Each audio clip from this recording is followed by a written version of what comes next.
From the beautiful Pacific Northwest and the mighty West Coast, we greet you all good morning, good evening, whenever your timeline may fall. Time-appropriate greetings indeed to one and all. This is The Launch. My name is Chris. And I'm Angela. Hello, Angers. Here's a few things I'm going to let you know before we get going. We'd love it if you called us. Right now, after the show, whenever it might be, give us a ring. That is 774-462-5667. 774-462-5667. Also, join us live Tuesdays, Make It a Vibe, 11:30 a.m. Pacific, 2:30 p.m. Eastern, 7:30 p.m. UTC at jblive.tv or in your podcasting 2.0 app of choice. And then we come out Wednesday morning for your downloads. Our members get it Tuesday while it's still hot and stinky. And of course, that Matrix room is going, as well as our Mumble room. They join us every single Tuesday. They're really going all the time. It's pretty awesome, but they're really in there every single Tuesday. And you get a direct line to us at boost.jupiterbroadcasting.com and links to everything we talked about at weeklylaunch.rocks. Yeah, they got .rocks. Weeklylaunch.rocks is where you get all of that. Well, Angers, it is funny you bring up this question this week. Oh, yeah? Food has been on my mind the last couple of days. It's just been, I've been in a mood. Like last night, we barbecued up some steaks and corn on the cob and Ooh, nice. some shrimp salad. Oh. Like a cold one? Yeah. Yeah, like a slaw. Okay. Yeah. Yeah. So you asked the question, and I know what your answer is, I think. Yeah, I know. Yeah. What is the meal or food item your family makes you bring every single time? Yeah. And for you, it's deviled eggs. Yes. Yeah. It is. Yeah. It is. And I haven't had to bring them anywhere for actually quite a while, Oh. because there just really aren't any family events. But they're such a great appetizer snack because sometimes you get there and you're hungry. Yeah. And they provide. Yes.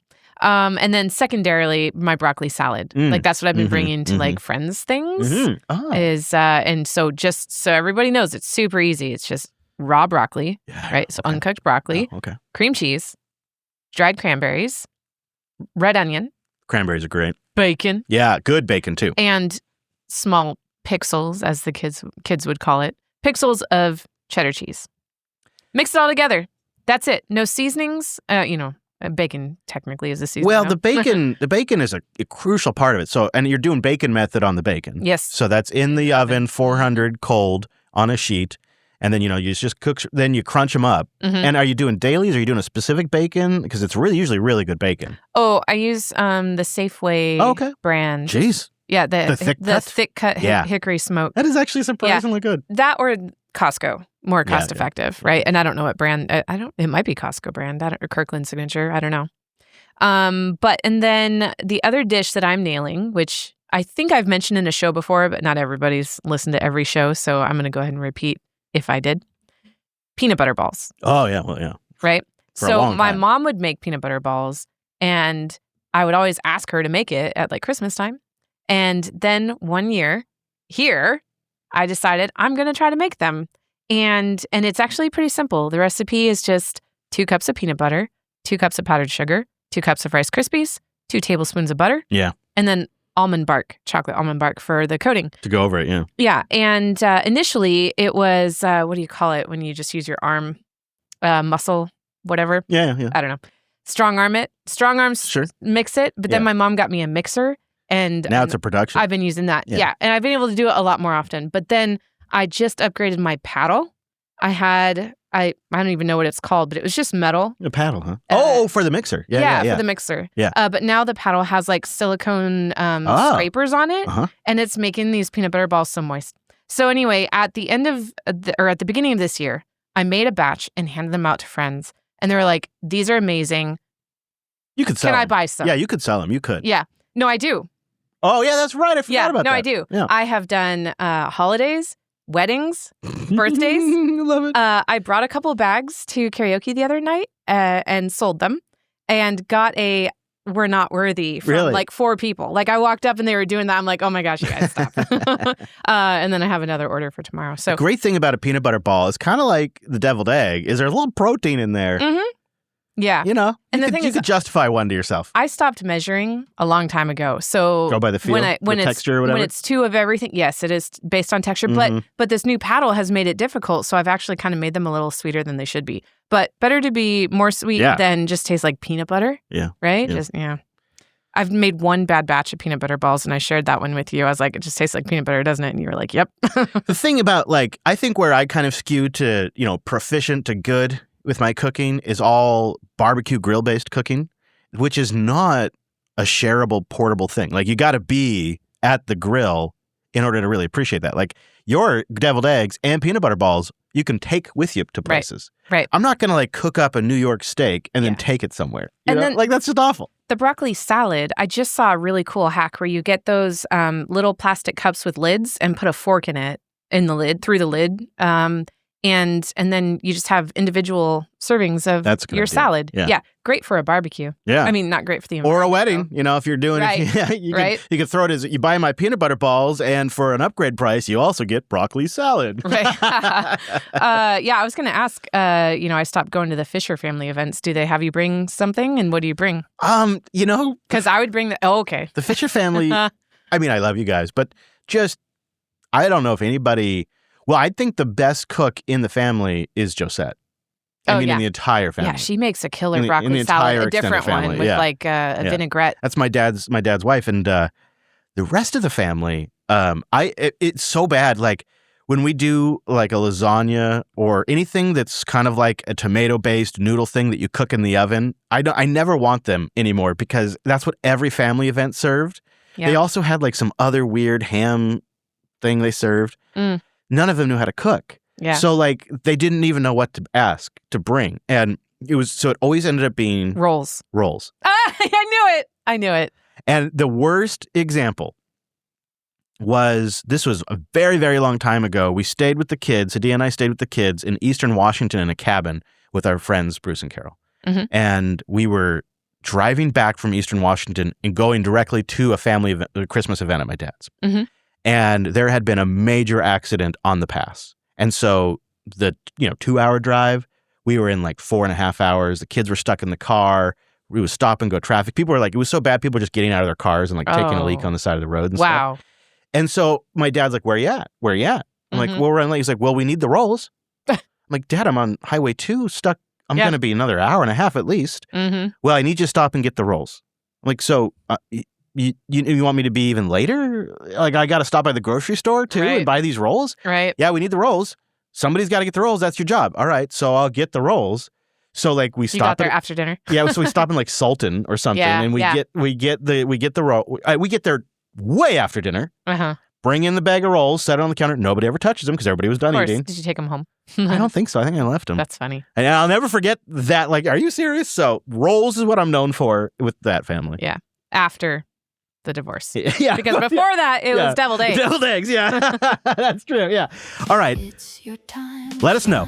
What's your food? From the web. Keep the show alive with Fiat fun coupons or freedom sets. Boost.jupiterbroadcasting.com.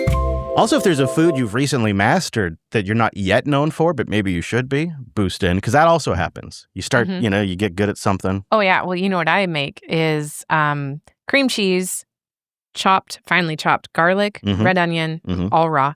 And I added olives last night, cheddar cheese, grated, and then stuff it into peppers, bell peppers. Oh, I thought you were going to say a mashed. So good. I thought you were going to say a mashed potato or something, but that sounds good. It could. It very well. I kind don't know of like a new take on a twice bake or something. Yes. All right. Well, let's get to some tech. Tiny dish, big blue sky. Plug it in and let it fly. Camping, working miles away. Still online at the end of the day. Small dish, big sky. Plug it in. We're online. I don't say this lightly. There may not be a person more qualified to review the Starlink Mini than myself. Yeah? And think about it. I am extremely extensively conversed in mobile data and multiple connectivity options. I have had the Starlink Standard dish. Yep. I now have the Starlink Performance dish, and I am now testing the Starlink Mini. Is that why the bill went up? No, the dish doesn't cause, it's just because their prices went up. And this will cost them. Anyways, so this is the Starlink Mini, and it feels like the effing future. So here, Andrews, I'm going to hand it to you. Oh, gosh. Am I going to get cancer? Nope, it's not on. Oh, okay. But point it right at your face. No. Yeah. No, that's it. That's the entire unit. It's about the Crazy. size of a laptop, maybe, would you What's say? this? Can I pull it? Yeah, that's just it's like a waterproof plug. So that's the Ethernet port. Oh, It's IP67 or something. I have it in the notes. Yeah, Huh. IP67 rated. crazy. So it can be out there in the weather. It comes with a little built-in kickstand as well. And this kickstand pops out. And when you pop it out, there is accessories that can connect in there, which we'll talk about Oh, yeah. later. I bet. So this, I would say this is Probably this for is- like a house mount. Or... It's actually side to side. It's smaller than the screen of a 15-inch laptop, and it's slightly taller than a 15-inch laptop. Right. But side to side, it's actually It's probably actually 15 inch by 15 inch. yeah, huh? Isn't that interesting? So, anyways, it's just around 2 pounds. It's quite light too. Mm-hmm. So Yeah, you it could was. put it in your backpack, and I don't think you'd have any trouble. So that's its physical size. It truly is mini, and I like that. And I like that it's water resistant if you have a proper cable installed. Mhm. So and it's rated to operate up to 60 mile per hour wind too, and all of that. Oh. Now, you have to. The thing is when I looked at this, because when I got the original Starlink, I don't know if you've ever saw these, Ange, but they were motorized, and the dish they would pivot and point to the sky. Just No, to get but I'm everything, not right? surprised. You know, I grew up in BFE Yeah. and we had satellites. big ones, Yeah, yeah, that we yeah. had to go manually move. So not with the Mini. Now you kind of point it in the right direction, and it uses electronic phased array antennas, meaning they can track the signal from the satellites, and they can electronically move their receivers inside without actually having to physically re-pivot the disk. Side note, this is not sponsored. No. I wish. And so once you properly just kind of point it in the right general direction, it can do a lot of the work itself. And then the setup is extremely simple. You put it somewhere with a clear view of the sky. Mhm. You use the kickstand if you want, or you can put it on a mount. And then you use the Starlink app to see if there's any obstructions. Okay. Does it give you like a percentage? Yeah, it'll give Visible? it gives you a cool visual with like little areas it highlights. Like I can see a little red area right here. There's something in its way. Mm. And it comes in the box with a kickstand, a pipe adapter, so you can put it on a pole, and a 49-foot DC power cable. We're going to get into that. Oh. Here's the thing that I don't know if people really appreciate is the Starlink Mini is the router for Starlink and the antenna all in one. It is a Wi-Fi access point as well. You can turn it off, but it comes with everything inside this tiny, tiny dish. So the Wi-Fi that you need to like connect your phone to Starlink is built into it. You literally plug it in and point it at the sky, and you've got space internet with a Wi-Fi access point. And that is really nice because it makes it so simple. There's no external router to hook up and configure or anything like that, although you can if you A want. bunch of cables. Right, Yeah. right. In fact, I'll talk about this, but there you can use the Mini in an entirely cable-free setup. It's just no cables at all, not even power cables. And it's totally usable. So I think that's something you really have to really wrap your head around is a 2.5-ish pound, 2.4-ish pound little slab talks to space and also then has Wi-Fi for your devices. It's Wi-Fi 5, but really, since you're talking to space, that's plenty fast. And I tested it with different ranges, and we'll talk about that a little bit. It does have an Ethernet port. There is third-party PoE kits you can get for it. The Ethernet port is not fully weather rated, though, so you need to get an Ethernet cable with a weather plug on it, and there's third-party ones or direct ones as well. So here's some interesting stuff right off the top. Midday, I was seeing 145 megabits down on the Mini and 23.3 megabits up. 145 megabits midday, like noon, pretty usable. And that was with my client at a negative 77 dB on the Wi-Fi. So I'm not even rocking the Wi-Fi. I was about 120 feet away. And that's really, I think, the thing you need to understand is because the Wi-Fi is built in, like I mentioned, it's both good and bad, right? So if you need to put it 300 feet away from you, you're going to have slightly worse service because your Wi-Fi is 300 feet away.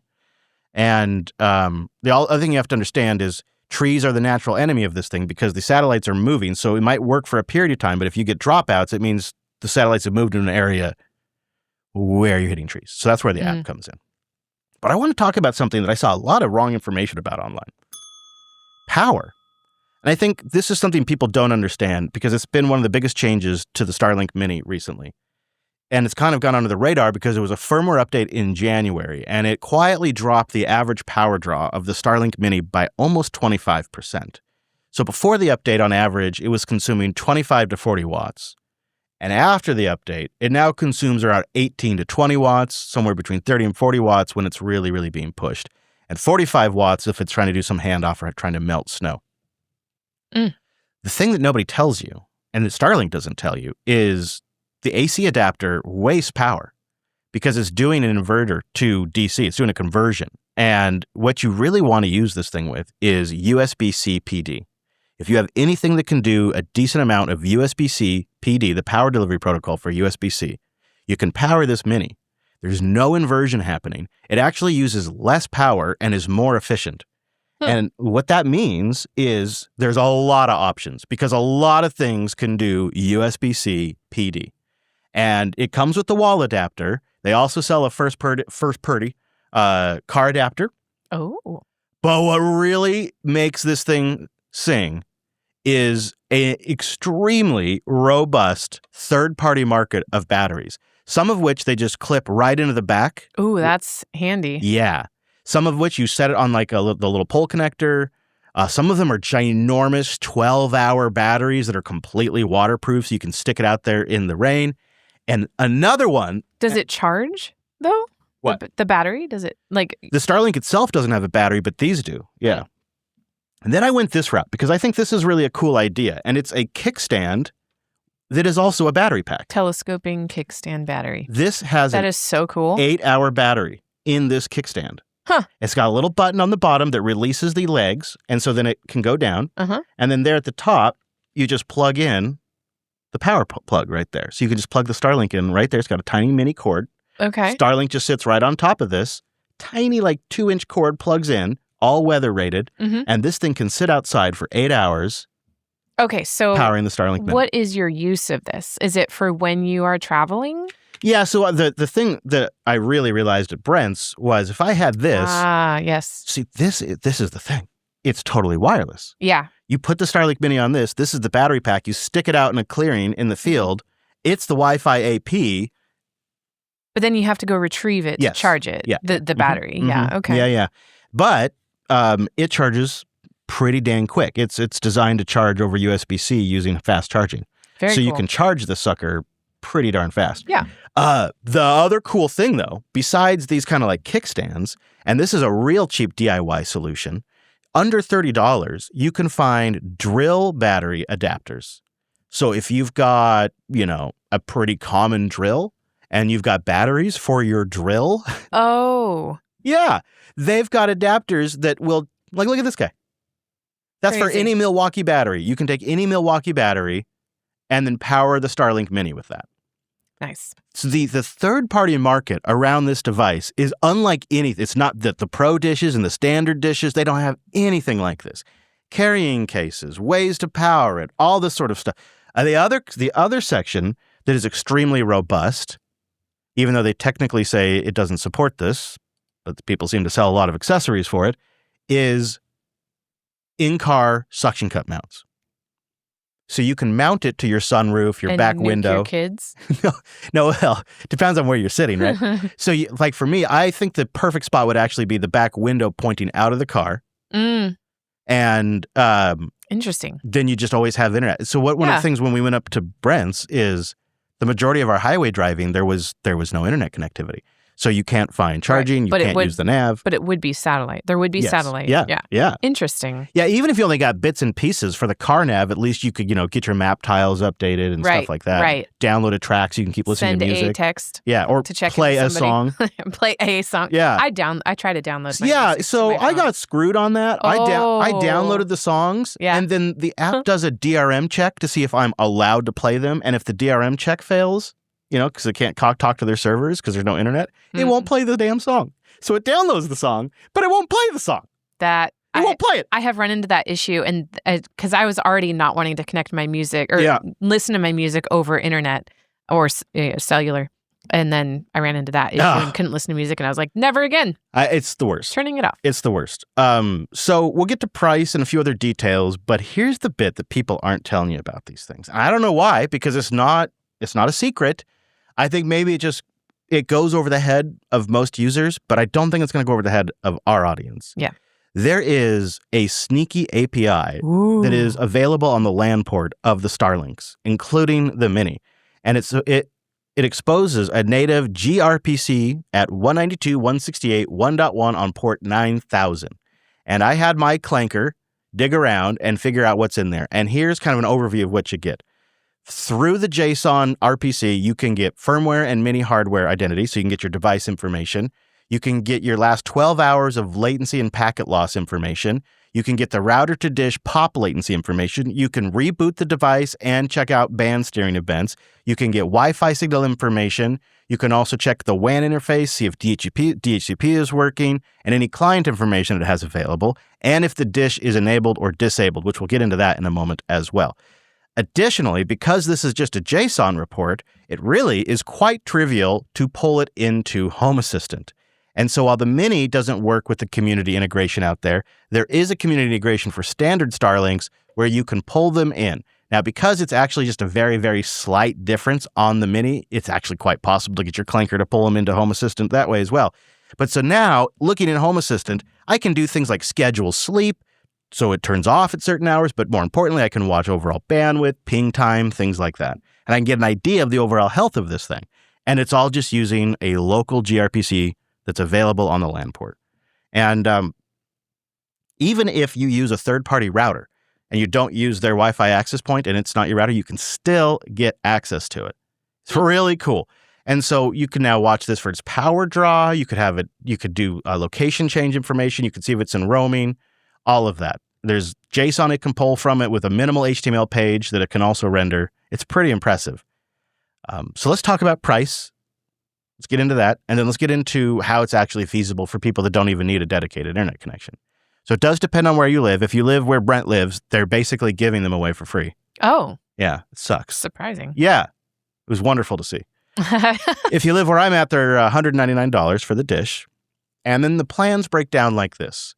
They offer Roam 100 gigabyte, which is $55 a month. You get 100 gigs of high-speed data.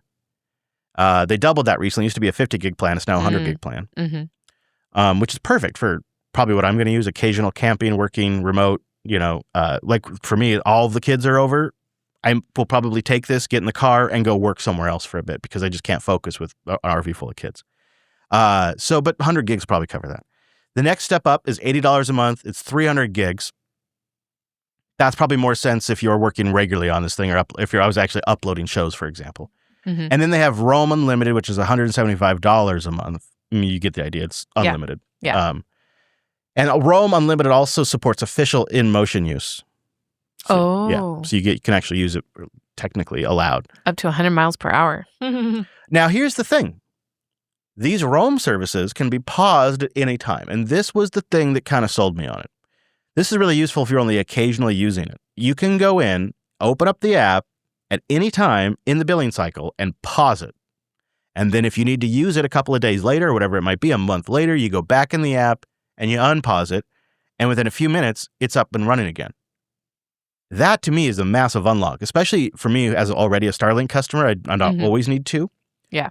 So to be able to go in there, pause it like that, and then turn it on and off to have space internet on demand that's mobile like this, that's smaller than a laptop. Is it the same app for all your Starlink? Yeah. Or, yeah. One app. Not a specific one. Okay. It's a good question. It's a one app, and you can just toggle through your them. Devices, just like with Ring. Yeah. Yeah. The first one I got, I should mention this just as a experience point. The first one I got was kind of dinged up and dirty. And I was like, this looks like a refurbished unit. I paid the $199 price, right? Like if I got the free unit Brent's getting offered, I'd understand if it was refurbished, but I paid full price for this thing. It needs to be clean. That's right. I'm going to be the one to ding it up. So I open up the Starlink app, go to the support section, and it starts with a grok chat. And I'm like, oh, here we go. So I'm getting all ready. I'm taking pictures of the damage, different angles of the nicks and the dirt and stuff. I go into grok and I say, hey, I think I got like a refurbished unit because it's dirty and it has nicks all over it.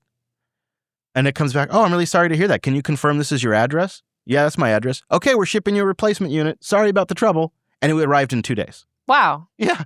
Huh. Yeah. And it was like, just ship back just ship the other one back. Did you? Yes, well, I did. Okay, right. I didn't. Yeah. I know you didn't. Yeah, no, of course. So I did get some questions in. I don't know about the voicemails, but I did get some questions in. People are asking, does it lose signal under trees or if there's some partial obstructions? It depends, but yes. Out in the wild, I do find that to be an issue. If you're just doing basic internet browsing, you can have some obstruction and it really isn't a problem. If you're doing VoIP calls, it starts to become a problem. If you're streaming video, it could become a problem. Okay, so the other thing is a common question is sort of a version of, I saw people report that sometimes they get 200 megabits, sometimes they get 2 megabits. When I tested, I got 145 megabits. Why is it all over the map? The roam plans by Starlink are deprioritized. So if you're in an area that's really busy, the official residential customers get priority service. Mm-hmm. And guess when it's the most busy? When people get home, they put on the Netflix or whatever streaming service they use to watch TV. I don't know what they're doing, whatever they're doing on the internet, and then they wrap up in the evening. In fact, I think for the Starlink network in particular, around 10 p.m. Pacific, so whatever that translates to your local time, is really when the network seems to really drop off. And then it's pretty calm during the day, and it isn't really a big problem. And then I think probably the biggest question, and the one I really could not truly do full service to, but it's a fascinating topic, is what about all the space junk? Right. Is the space junk taking out satellites? Is that? Yeah. Or the other big concern is like, what about telescopes, obstructions? Yeah. Yep. That's a big one. So there's probably more than 7,000 Starlink satellites up there right now. And they're roughly 340 miles above Earth. And there's typically dozens of miles between them. So they're not actually packed together like we see all the time if you've ever so creepy. Yeah, are you talking like I've seen the chain of them? Yeah.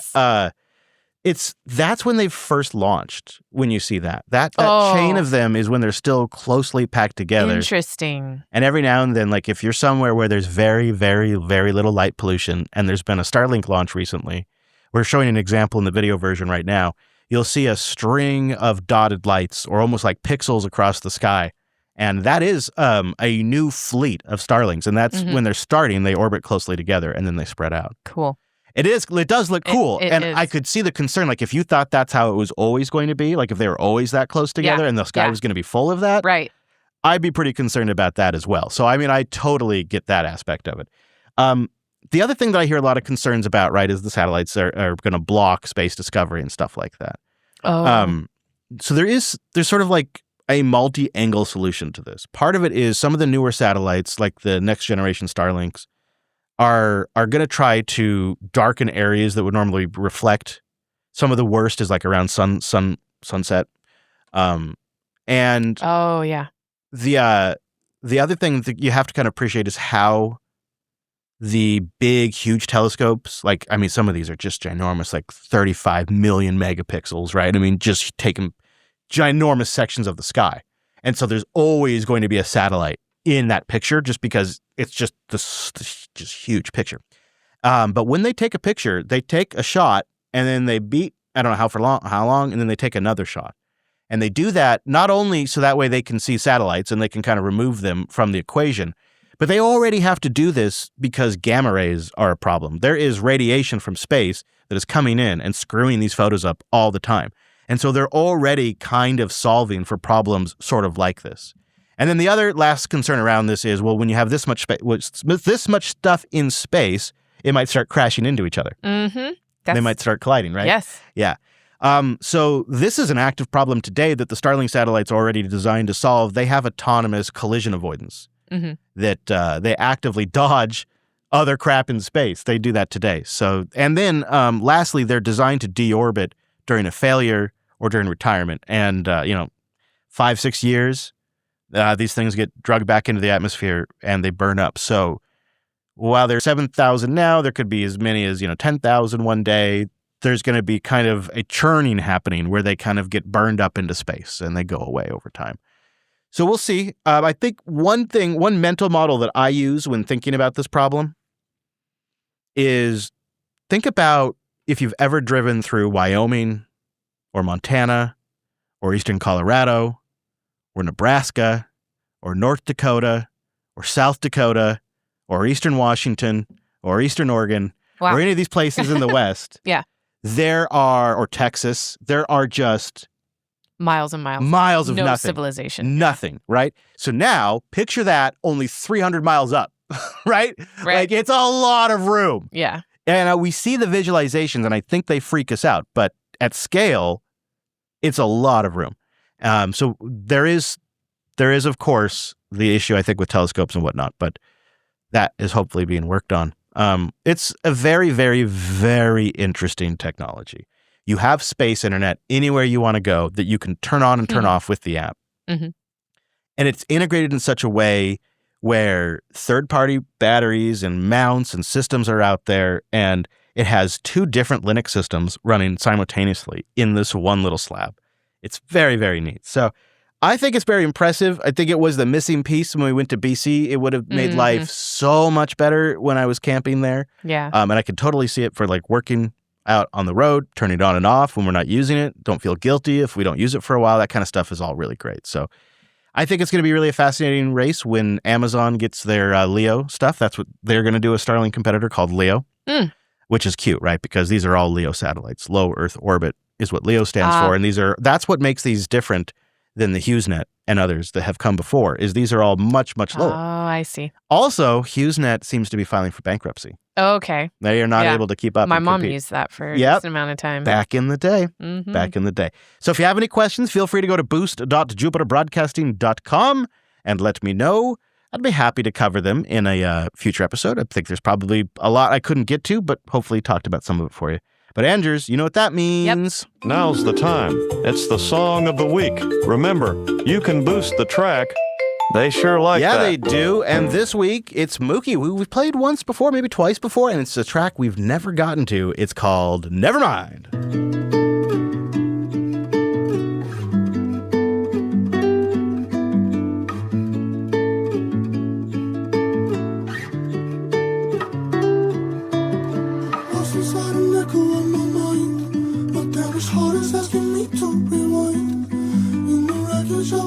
Left behind when I was safe for where I used to be kind.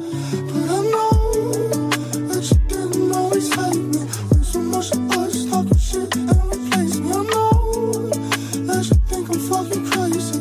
Two-way road to thinking love's more lazy.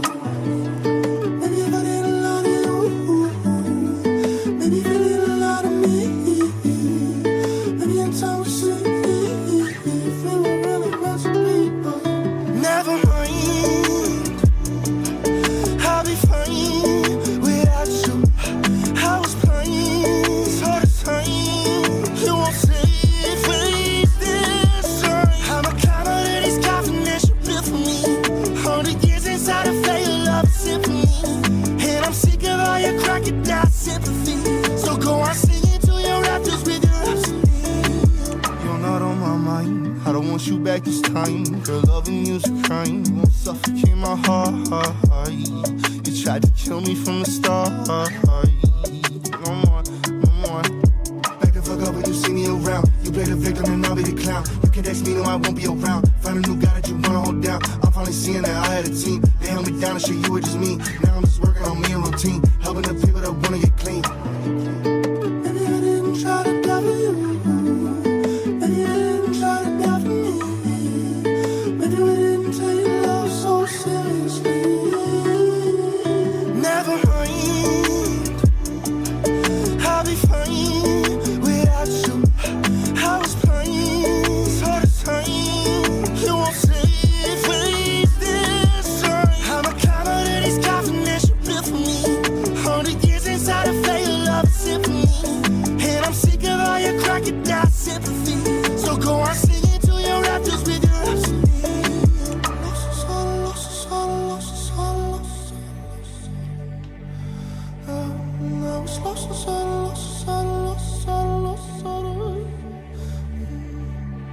Never mind, I'll be fine without you. I was blind. I will take you back this time. Never mind, I'll be fine without you. I was blind all the time. You won't save face this time. I'm a climber that is confidential built for me. All the years inside a failed love symphony. And I'm sick of all your crocodile sympathy. So go on singing to your raptors with your rhapsody.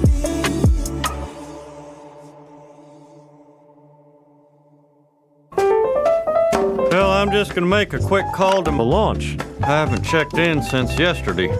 774-462-5667. That's it. All right. 774-462-5667. Call now. What is going on here? What? It's a couple of weeks we get like 2 calls, and then this week, how many voicemails, Andrews? 13. 13 voicemails. 13. So I think we'll do a half and half maybe or something. We'll get to we'll see how far we get, maybe like 7 or 8. Yep. And then we'll split them up. Don't worry, we still love you and we want your calls. Doesn't mean you shouldn't call. Right. Because we need to kind of even this thing out. We might even just do an all voicemail Maybe we should. episode So that next mean time if we get just as many. You better this call. week. So Yeah. we can do us a favor and you can make the show for us. Call in and we'll just stack them up. Rosie kicks us off, calling in, I think, the first call, I believe, if Majel is correct. Hey, JB, the launch. This is Rosie. I've been a listener since you were doing shows with London. And I've been homeless for the last few years because the clan. But prior to that, I was 30 years in Washington, born and raised in Vancouver. And I just wanted to at least give you at least one voicemail after, listening to you for over a decade. And now that you have a show, it's something that can be called in. And I've been listening to the launch since it started, but, being homeless is a little more difficult to, send you any support like I have in the past. Because 8 years ago, I was a paying member for a while. But no, I love the show. I love all of you guys. And I just wanted to pass on my love because I do listen to all of your shows. That's great. It does bring me brightness that I've never communicated until now. And I am very appreciative of the years of laughs and information you have given me. And yeah, I'm actually in Colorado. Oh. I have actually cycled 1,200 miles from Tacoma was my starting point in Washington when I left Washington. Tacoma. Now I am nearly the Boulder, Colorado. I'm still up in the mountains just above Boulder. Wow. But yeah, love the show. Sorry if this was too long. Feel free to butcher it. Love you guys. No. Everybody take Fantastic. Under the 2-minute mark. Amazing. You are a champ. Thank you very much. And I'm glad we could bring any kind of brightness. And I hope we get to meet up sometime. Beers on us for being such a long timer. City Penguin calls in. Hello, launch crew. This is the City Penguin. I had a thought listening to the battery was not the problem. I think I'm behind one podcast. I'm pretty sure I am. That's all right. It's not even remotely related to any of the topics. Sure. But you said a thing, and it was about the agents. I think it was Nick from Ecuador. I guess it said to me about a topic. But basically, Nick from Ecuador said something about updating, and he's like, I've got bad habits. And you were like, man, you should get the agents to do that. I'm like, that's a great idea. And then I'm like, wait a minute. Uh-huh. Out of all of this talk of agents, has no one thought to, name one, Agent Smith after the Matrix? Or, any of the other agents from the Matrix? I feel like we're sleeping on, a really, good thing. Really prime opportunity to just go all in on, Matrix naming schemes. I don't know. It's just a thought. Uh-huh. Yeah, anyway. I'm exhausted. It's a long day. One month. Year? Yeah, dude. Year is it? I don't know. What year is it? You know what? I went out for Chinese food after the New Year, early January, opened up a fortune cookie, and the fortune cookie said, you will rest in August. Really? Yeah. And it basically is like you're gonna run full bore until August. Well, I'm waiting. Yeah, right. Where's the rest? I'm 11 days in. Where's the rest at? Penguin, I first of all, I love the transcription first got. It's the semi-pink one here. That's what our transcription picked up. One. I don't even know about that. But we appreciate your call. Thank you very much. And yes, our next caller comes from Greg the Lawyer. Greg the Lawyer calling in again. Good. Hey, Greg the Lawyer here. Hello, as Greg. requested, calling in from my new Model Y over the Bluetooth internal connection to Sounds test good. the quality. It does sound good. My car is driving me to work, so I'm free to talk to you for just a moment. Seems to be working great. Love it. I still have the sort of factory, I guess you'd call it the LTS software that comes from the factory. Anxiously awaiting getting on the rolling release train and getting the latest stuff. But until then, what it came with seems to work fine. I can already sense the car is going to change my life. And hopefully you guys get a good feel for how this sounds. I will keep you up to date as things progress. Thanks, and keep up the good work. So I asked Greg because he tweeted me when he bought the car, and I'm like, Greg, call in from the car because I don't know what it sounds like. Right. That sounded amazing. It did. Like, was he driving? Like, because there was zero background noise. That's fantastic. Yeah. So the funny thing, this happened to me too, because as tech guys, like you want the latest software and you're reading like the news on what the new software updates bring. But Tesla does this thing that's probably pretty good is they have like this new owner time period. I don't know if it's 90 days or what it is. But when you first get the car, they don't change anything for a little bit. They don't update it on you to surprise you. So you can get used to the car. Right. And then after a period of time, they start introducing you to updates. And now I'm like on the frequent train. I'm like getting them all the time. But it's, with something like self-driving, every update is exciting because it usually brings some sort of new capability for parking or something like that. Mm-hmm. That's so great, Greg. And then he called back. Oh, fantastic. Good catch. Hey, Greg the lawyer again. I almost forgot the most important part. This is a 2026 Model Y Juniper. She is ultra red in color, and her name is Scarlett. Cute. I will keep you posted on the adventures of Scarlett and Greg the lawyer. Nice. Thanks. Nice. Greg, something to play with is because the screen has a built-in Chromium browser, there are some community resources to get all kinds of streaming services and whatnot right there beyond just what comes built in like Netflix and Twitch and YouTube. There's basically every streaming service under the sun.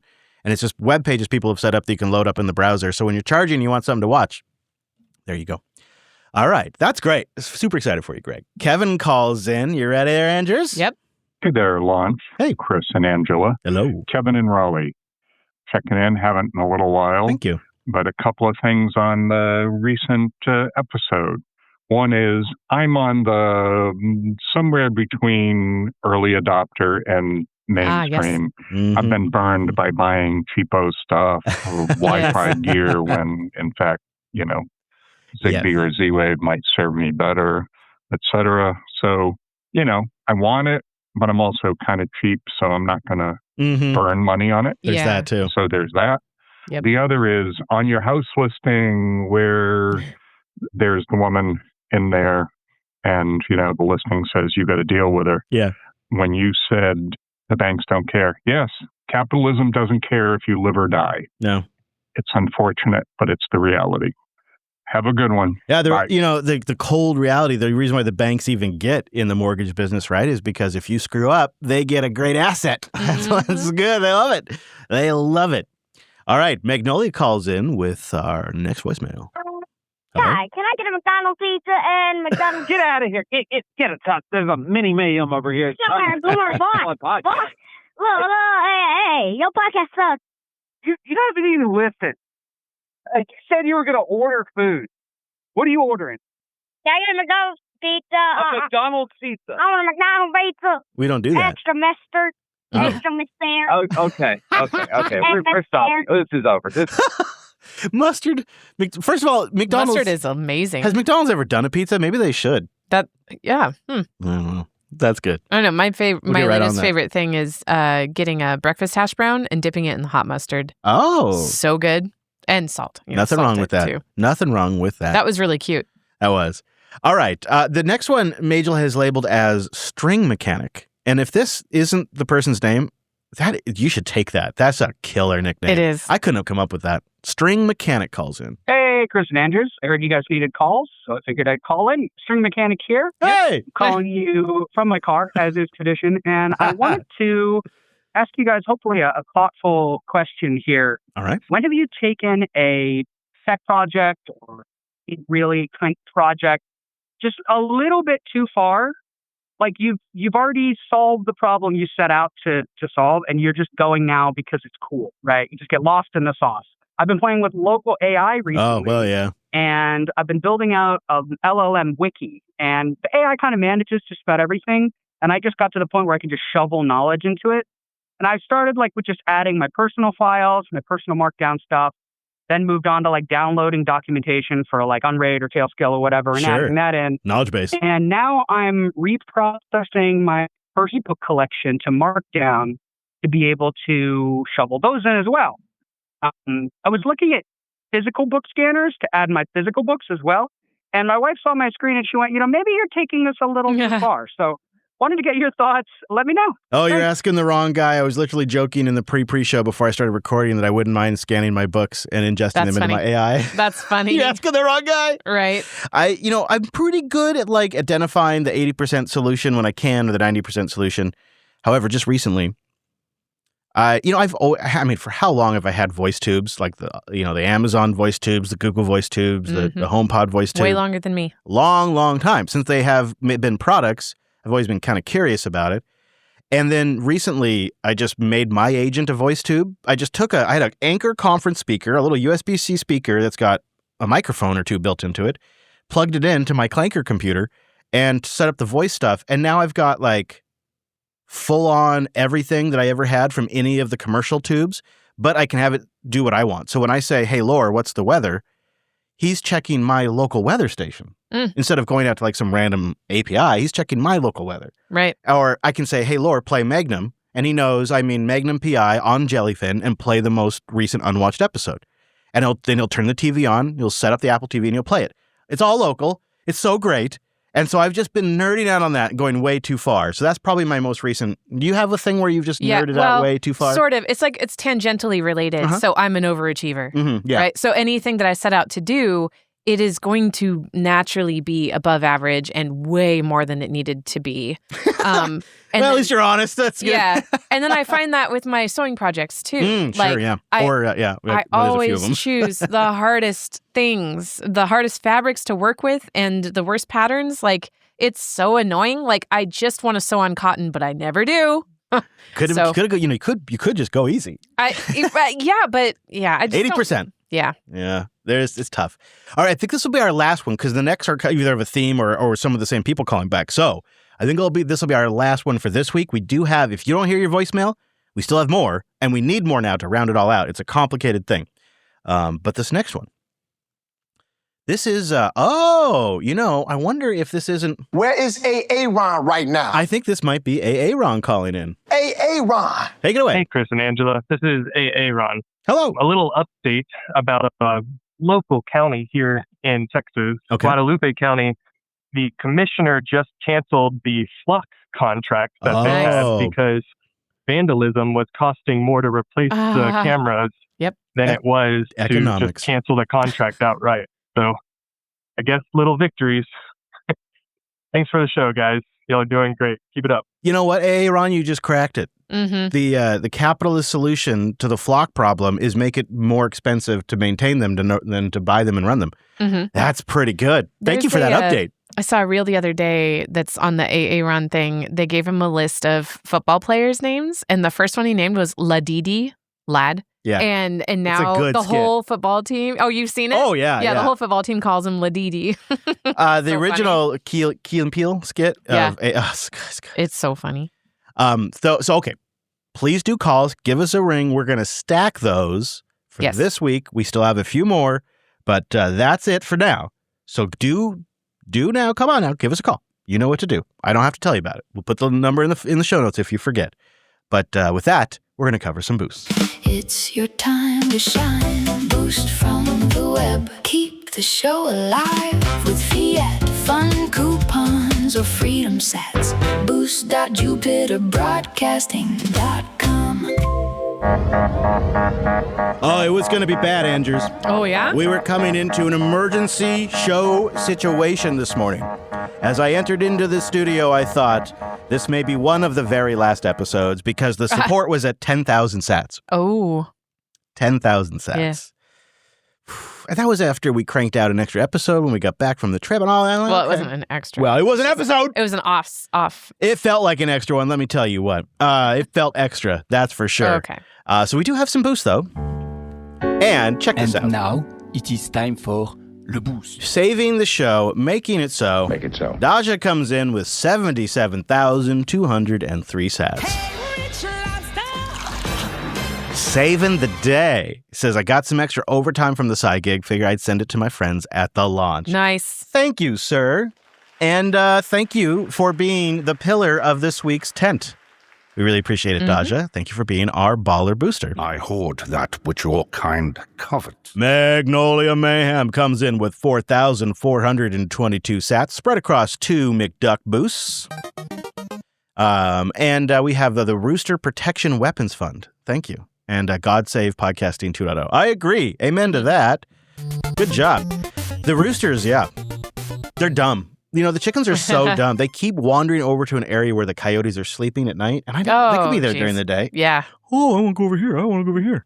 It's unbelievable. Every time. It's like they're suicidal. Thank you. You should find a chicken deterrent. Like, there's got to be like a herb or something that they don't like that you could throw out there. I made loud noises. Oh. A lot of people this week told me to get a gun.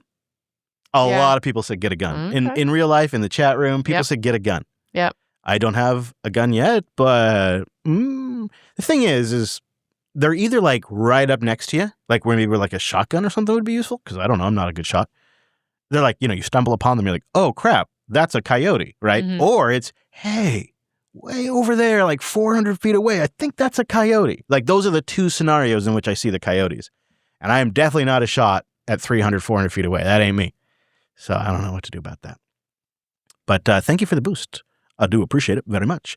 Pabby comes in with 7,469 sats. Oh, we got time travel boosts in here, Andrew. Mm-hmm. Buckle up. Currently time traveling in the hospital after a small nose surgery. So time to catch up on JP. Mm-hmm. In the episode you asked about hoarding, for me, it's mostly non-perishable foods like pasta and soy sauce. Can't pass a good deal when there's one of the things I need to buy again anyway. That, of all things to hoard, is probably not bad ones. Yep. That was from episode 56. Also, I am probably having a small nose surgery this week. Really? Yeah. What are you doing? Yeah. Well, not, let's see, what is it called? Not plastic surgery? Getting rid of the roundness. No, just kidding. I have a calcium deposit right here underneath my glasses, and it's just super annoying. You gotta go up there and scrape it out? No, I think they're going to cut it and pull it out and then stitch it, like one or two stitches, yeah. Too bad they can't like sonic blast it or something, Yeah. Wouldn't that be cool? I don't know, because then it would just be broken up under my skin. Then they vacuum it out. Oh, gross. I don't They know. still need to cut a hole to get it out. Yeah, that makes sense. My dock crashed, so I'm waiting for my dock to load. Do you see the next boost? Yes, in there? I do. It's from Eric the Magician. Hello, It's Eric. a member-free boost. Hello, Eric. Thank you very much. Free member boost. Yeah, there you go. Hi, Chris and Angela.